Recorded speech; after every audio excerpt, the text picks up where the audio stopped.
कांग्रेस जिसने सर्वाधिक कालखंड में भारत पर शासन किया, राज्यों में भी एक समय तो कहावत थी कि प्रधान से लेकर प्रधानमंत्री तक कांग्रेस, उसने अपना हृदय बहुत छोटा रखा। ये बात बहुत सोच के कह रहा हूं, बिना किसी कठोर शब्द का इस्तेमाल।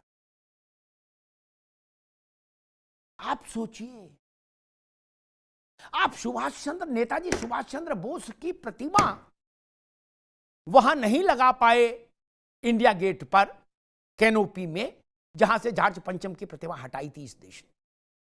क्यों? वो रोक रहा था, पुलिस पकड़ लेती, रुपया नहीं था, खुले पैसे नहीं थे,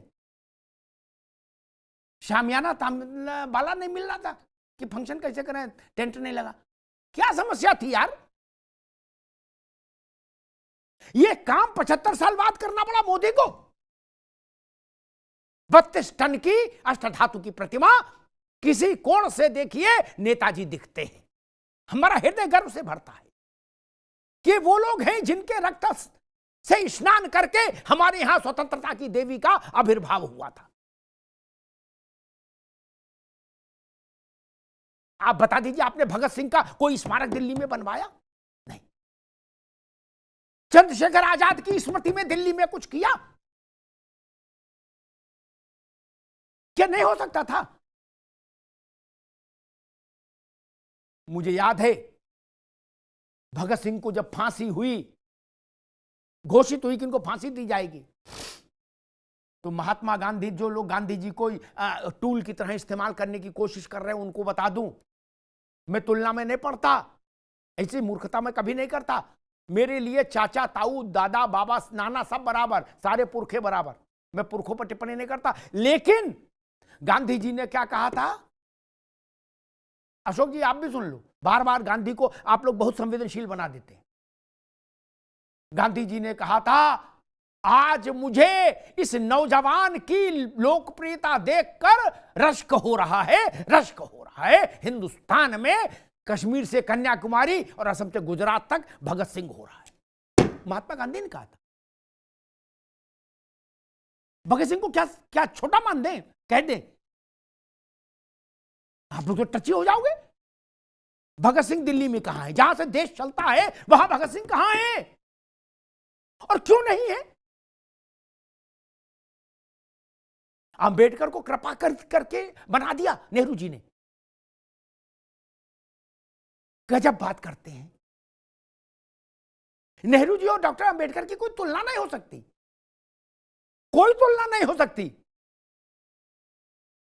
नेहरू जी देश के प्रधानमंत्री रहे, पहले प्रधानमंत्री रहे, अच्छी बात है। लेकिन डॉक्टर भीमराव अंबेडकर इस देश के 40 करोड़ लोगों के हृदय में बसते हैं आज भी। मैं बहुत कंजर्वेटिव होकर कह रहा हूं 40 करोड़।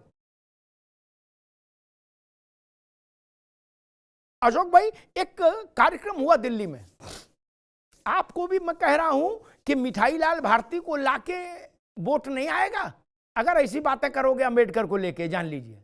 क्या वो रामचल राजभर मिठाई लाल भारती से काम नहीं चलेगा। अंबेडकर जी का तो सम्मान करने पड़ेगा। एक का सेमिनार थी, उसमें महाराष्ट्र के एक साहित्यकार आए जो दलित चेतना पर लिखते हैं। उन्होंने अपना भाषण दिया और उन्होंने कहा कि अगर आज बाबा साहब होते, शब्द पर गौर करिएगा, मेरे रोंगटे खड़े हो गए। तो मैं उस कार्यक्रम में था, मैं भी वक्ता था। तो बोले बाबा साहब होते तो मैं अपनी देह की खाल निकलवा के उससे जूता बना के बाबा साहब के पांव में पहना। उन्होंने कहा भगवान को हमने नहीं देखा, हमारे लिए बाबा साहब ही भगवान है। ऐसा किसी और नेता के लिए किसी ने बोला हो तो बताओ? बोला किसी के लिए? नहीं ना। इसलिए मैं कहता हूं अंबेडकर को डिमीन करने की साजिश मत करिए। सूरज के ऊपर थूक कर क्या हासिल करेंगे? अंबेडकर किसी की कृपा से चले हैं क्या यार? और एक बात कह दूं, बात कड़वी है लेकिन अब कही दो। आज गला भी ठीक नहीं है तो सब गला खराब में चल जाएगा। संविधान सभा, अरविंद जी काफी लिखते पढ़ते हैं, संविधान सभा जो बनी ना अशोक जी, उसमें देश की तमाम सामूहिक चेतना और प्रज्ञा का एक अच्छा रिप्रेजेंटेशन था, मैं मानता हूं, और उन सब लोगों को सिर झुकाता हूं। लेकिन एक कड़वी बात भी कहूंगा जरूर, क्या उससे पहले जो वोट पड़ा था उसमें 22% वोट पड़ा था कुल देश में। क्या कितना? 22, 100 में 22। वो देश की सामूहिक इच्छा नहीं थी। इसीलिए डॉक्टर भीमराव अंबेडकर ने कहा, अब गौर से सुनिए रवि भाई, आप भी, डॉक्टर साहब ने कहा संविधान सभा में कि ये संविधान सभा हालांकि देश भर के अलग अलग क्षेत्रों के योग्य व्यक्तियों का प्रतिनिधित्व करती है, लेकिन मैं ये नहीं कह सकता कि ये भारत के आम जन का सर्वोत्तम प्रतिनिधित्व है। नहीं, इसीलिए मैंने ये प्रावधान किया है कि जब भारत के जनादेश से चुने हुए लोग आएंगे, सरकारें आएंगी, तो वो संविधान को अपनी कसौटी पर कसेंगी, देश काल परिस्थिति की कसौटी पर कसेंगी और इसमें संशोधन करेंगी। ये अम्बेडकर साहब बोलकर गए। और फिर एक बात कहूंगा, बच्चों को पुरखों के बारे में अलबल नहीं बोलना चाहिए, अच्छा नहीं लगता। उनके बराबर के लोग बोलें तो समझ में आता है। गांधी जी भगत सिंह के लिए कुछ कहें और भगत सिंह गांधी के लिए कुछ कहें, सुभाष बाबू के लिए जवाहरलाल जी ने कुछ कहा हो और जवाहरलाल जी के लिए सुभाष बाबू ने कुछ कहा हो, चलेगा। हमको या अशोक यादव को यह हक हासिल नहीं कि हम उन लोगों पर कुछ कहें। जुगनू सूरज पर टिप्पणी नहीं करते, अच्छे नहीं लगते, करना भी नहीं चाहिए। धन्यवाद।